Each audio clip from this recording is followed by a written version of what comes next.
Good morning students. আজকে তোমাদের atomic নিউক্লিয়াসের সম্ভবত লাস্ট ক্লাস, তারপরে আবার মোর ইম্পর্ট্যান্ট চ্যাপ্টার কারেন্ট ইলেকট্রিসিটির যেটা ইলেকট্রোম্যাগনেটিজম সেগুলো শুরু করব। আর শনিবারে তো রিভিশন ক্লাস হবেই, তোমরা জানো। একদিক থেকে রিভিশন শুরু করব।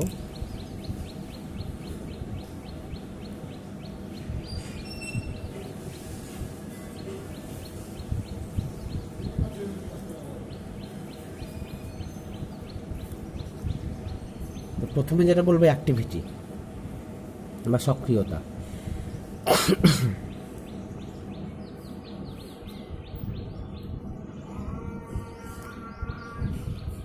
তো অ্যাক্টিভিটি কাকে বলে আগে জেনে নিই।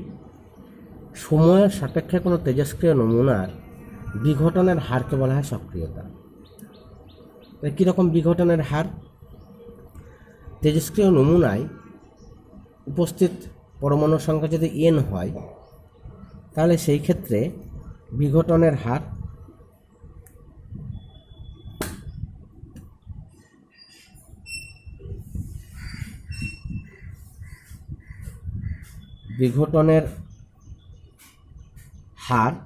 হবে dn/dt। অর্থাৎ dt সময়ে dn সংখ্যা বিঘটিত হলো। এবার হার মানে নিশ্চয়ই তোমার গলার হার নয়, সময় দ্বারা ভাগ, তাহলে বিঘটনের হার হচ্ছে dn/dt। ওকে,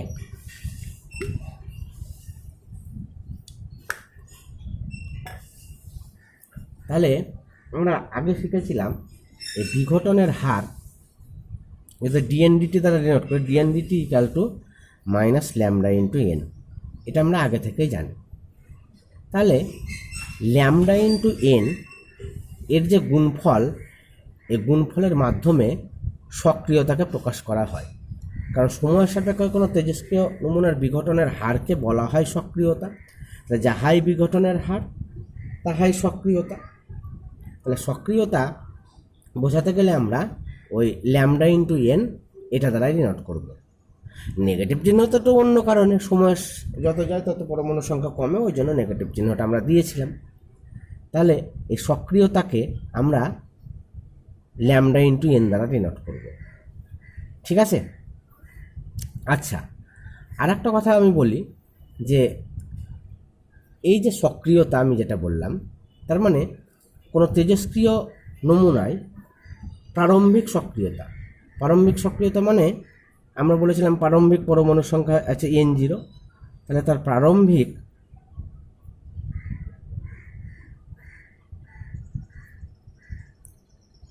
সক্রিয়তা হবে ল্যামডা ইন্টু n0।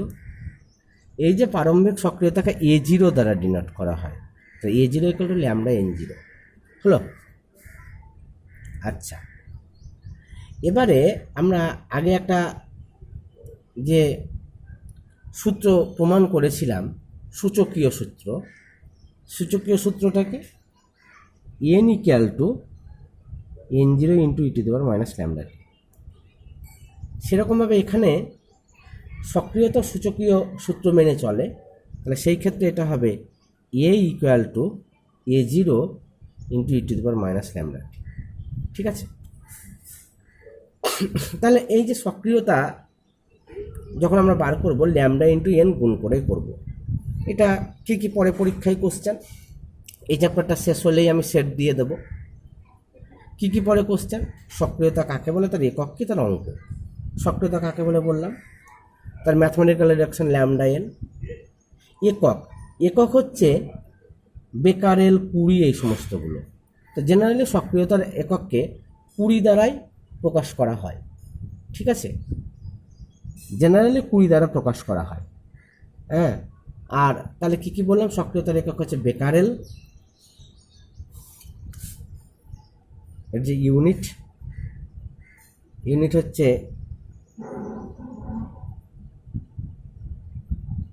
বেকারেল বা কুড়িকে CI দ্বারা চিহ্নিত করা হয়। ঠিক আছে? এবার সম্পর্কগুলো বলি। 1 বেকারেলকে BQ, 1 বেকারেল সমান হচ্ছে 1 সেকেন্ড ইনভার্স। আর এই যে 20 বললাম,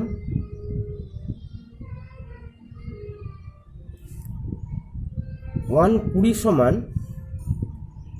হ্যাঁ আর একটা বলা হয় ডিপিএস, হ্যাঁ ডিপিএস দ্বারাও আমরা বলে থাকি, হ্যাঁ তো 120 সমান 3.7 ইন্টু 10 ডিপিএস, ঠিক আছে। আচ্ছা এই গেল ব্যাপার। তাহলে 20 ডিপিএস বেকারের এগুলো আমি বলে দিলাম। তাহলে এখান থেকেই অঙ্ক, আর কি অঙ্ক পেজ নাম্বার 894-এর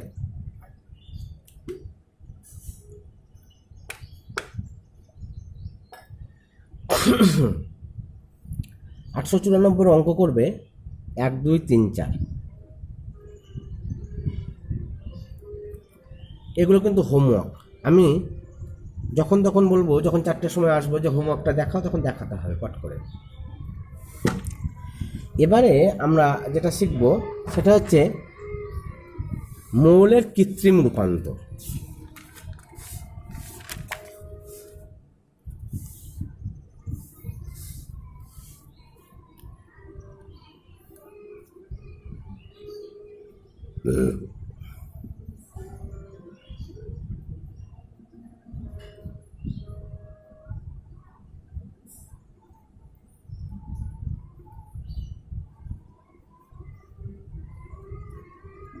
মৌলের কৃত্রিম রূপান্তর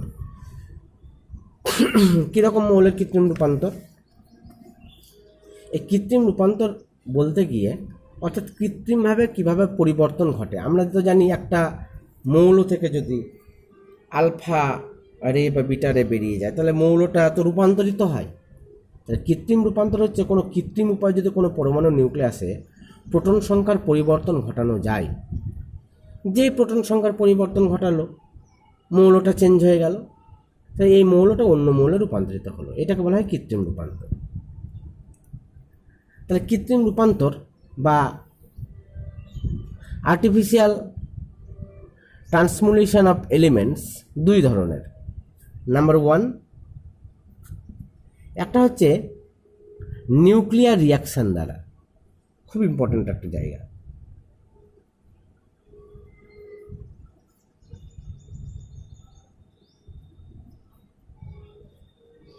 নিউক্লিয়ার রিয়াকশানস ব্যাপারটা কি, যে উচ্চ গতি সম্পন্ন কোনো নিউক্লিয়াসকে উচ্চ গতি সম্পন্ন করে নিউট্রন করা, মানে উচ্চ শক্তি সম্পন্ন কণা দ্বারা নিউক্লিয়াসকে আঘাত করলে ওর নিউক্লিয়াসের পরিবর্তন ঘটে, সেটা হচ্ছে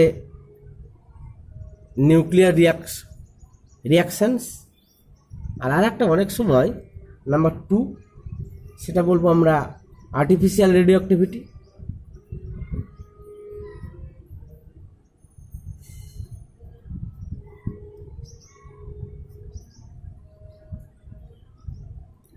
আর্টিফিশিয়াল রেডিও অ্যাক্টিভিটি কি, অনেক সময় নিউক্লিয় বিক্রিয়ার ফলে উৎপন্ন নিউক্লিয়াসটি স্থায়ী নিউক্লিয়াস হয় না, ঠিক আছে, উৎপন্ন নিউক্লিয়াসটি স্থায়ী নিউক্লিয়াস হয় না, তখন কি এর বিঘটন হয়। এর বিঘটন হয়ে আবার নতুন মৌল সৃষ্টি করে। তাহলে আমরা এই যে মৌলান্তর, হ্যাঁ বা মৌলের রূপান্তর, এগুলো নিয়ে এখন আমরা আলোচনা করব কিভাবে কি হয়। দেখো আমরা বলছি। তাহলে প্রথমে আমরা যেটা বলবো যে নিউক্লিয় বিক্রিয়া বা নিউক্লিয় রিয়াকশানসগুলো, সেগুলো দেখো। আমরা জানি যে ধরো আমি ডিরেক্ট একটা এতে চলে আসি,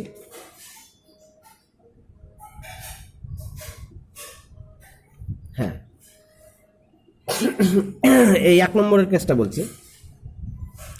এই চ্যাপ্টারটা অনেকটাই কনসেপ্টটা ক্লিয়ার করতে হবে যে তেজস্ক্রিয় বিঘটন থেকে আলফা বিটা গামা রশ্মি পাওয়া যায়। কি করে পাওয়া যায়? যে কোনো নিউক্লিয় বিক্রিয়া থেকে পাওয়া উচ্চ গতিসম্পন্ন যে কণার স্রোত পরবর্তী বিক্রিয়ায় ব্যবহৃত হয়। কীরকম? ধরো একটা ইউরেনিয়ামকে একটা নিউটন দ্বারা আঘাত করলাম, ইউরেনিয়ামটা ভেঙে গিয়ে বেরিলিয়াম ক্রিপ্টন হলো, সঙ্গে এনার্জি উৎপন্ন হলো, আবার 3খানা নিউট্রন উৎপন্ন হলো।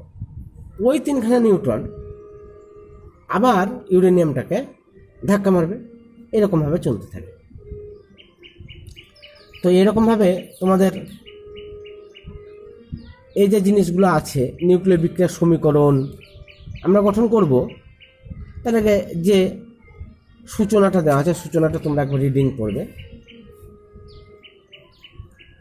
তো দেখো আমরা ডিরেক্ট সরাসরি কিছু বিক্রিয়াতে চলে আসি। হ্যাঁ, এই বিক্রিয়াগুলো খুবই ইম্পর্ট্যান্ট। ধরো রাদারফোর্ড যে পরীক্ষা করেছিল প্রোটন আর একটা নিউট্রন কণা, হ্যাঁ, তো দেখা গিয়েছে যে এই যে হিলিয়াম মানে আলফা পার্টিকেল আর নাইট্রোজেন, এর বিক্রিয়া উৎপন্ন হলো অক্সিজেন এবং একটা প্রোটন। ঠিক আছে, একটা প্রোটন। তো এই ক্ষেত্রে তোমরা বুঝতে পারছো এটা 817 এই বিক্রিয়াগুলো। এবার আলফা কণা দ্বারা, আলফা কণা মানেই আলফা দেখা যাচ্ছে তো, হ্যাঁ, পার্টিকেল মানে হচ্ছে হিলিয়াম। এই যে হিলিয়াম,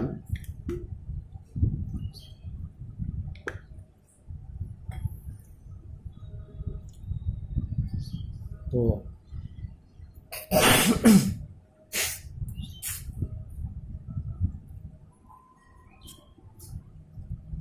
আলফা পার্টিকেল মানে হচ্ছে হিলিয়াম। তা হিলিয়ামের সঙ্গে অ্যালুমিনিয়াম, তার বিক্রিয়া উৎপন্ন হচ্ছে দেখো হিলিয়ামের সঙ্গে বোরনের। আমি দুটো বলছি, তারপর তোমরা বাদ বাকিগুলো পড়বে। কীরকম দেয় জানো তো? এটা হলো হচ্ছে SI 1430, যেরকম একটা ড্যাশ দিলে এটা কী হবে, নিশ্চয়ই প্রোটন হবে। আমি তো আগেই বলেছি প্রোটন হবে। সেরকমভাবে এখানে ধরো একটা কার্বন হলো, কার্বনের আইসোটোপ, তাহলে এখানে কী হবে, এগুলোতে কী হয়, হিলিয়াম দ্বারা তুমি যখন কোনো পরমাণুর সঙ্গে যে বিক্রিয়া ঘটছে এগুলো সব প্রোটন সৃষ্টি হয়। ঠিক আছে, এখানে যে চ্যাডউইকের পরীক্ষা নিরীক্ষাগুলো আছে সেগুলো তোমরা পড়বে। আর একটা জিনিস তোমাদের বলি, যে খুবই ইম্পর্ট্যান্ট একটা কথা বলবো, জাস্ট এ মিনিট।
আমি যেটা বলছিলাম যে একটা পরমাণুর নিউক্লিয়াস, সেখানে কি কি আছে, প্রোটন আছে আর নিউট্রন আছে। তাই যদি হয় পরমাণুর নিউক্লিয়াসে প্রোটন আছে আর নিউট্রন আছে, তো নিউট্রন আমরা জানি নিস্তড়িত আর প্রোটন পজিটিভ, খুব ভালো কথা।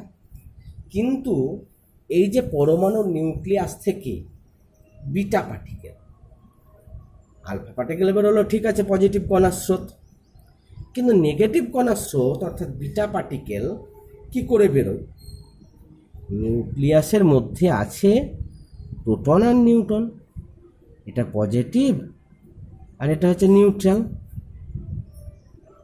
তো তাই যদি হয়, নিউট্রাল যদি হয়, তাহলে এইখান থেকে আলফাও বেরোচ্ছে, বিটাও বেরোচ্ছে, গামাও বেরোচ্ছে। তাহলে পজিটিভ একটা জায়গা থেকে পজিটিভ বেরোচ্ছে, ঠিক আছে, এটা কোনো চার্জ নেই, এটা নিউট্রাল। সেটাও ঠিক আছে, কিন্তু এই যে নেগেটিভ পার্টিকেল কি করে বেরোয়, দেখো এটা কিন্তু একটা খুব ভালো কোশ্চেন। কি হয়, কেন্দ্রকে অর্থাৎ নিউক্লিয়াসে, পরমাণু নিউক্লিয়াসে হ্যাঁ রূপান্তর ঘটে। নিউট্রন প্রোটনে, প্রোটন নিউট্রনে সবসময় রূপান্তর ঘটে। তো রূপান্তর ঘটে তো এমন কি কথা, তার জন্য আবার নেগেটিভ পার্টিকেল বিটা কি করে বেরিয়ে আসছে দেখো কি করে। এই একটা নিউট্রন বিঘটিত হয়ে, নিউট্রন মানে আমরা কি জানি 0 1, এইটা বিঘটিত হয়ে একটা প্রোটন সঙ্গে একটা বিটা পার্টিকেল অর্থাৎ ইলেকট্রন সৃষ্টি হয়। তাহলে বোঝা গেল নিউটনের মধ্যেই কিন্তু নেগেটিভটা ভরা আছে। তাই যখন এটা কি হয় কি হয় বিঘটিত হয় নিউটন, তখনই বিটা পার্টিকেল বা নেগেটিভ কণার স্রোত উৎপন্ন হয়। হলো বেশ। এবার আমি একটা বিক্রিয়া দেখাই যে বেরিলিয়ামের নিউক্লিয়াস এবং আলফা কণার বিক্রিয়া কি উৎপন্ন হয়। দেখো এখানে যে নিউটনও কিভাবে উৎপন্ন হয় সেটা আমি দেখানোর জন্য এটা বলছি। একটা আলফা পার্টিকেল সঙ্গে একটা বেরিলিয়াম,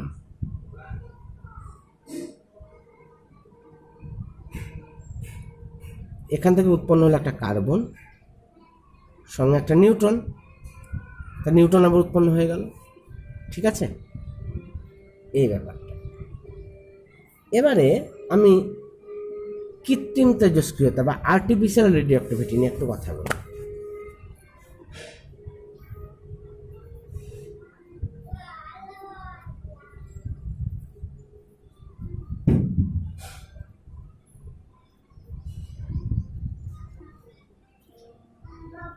হুম হুম হুম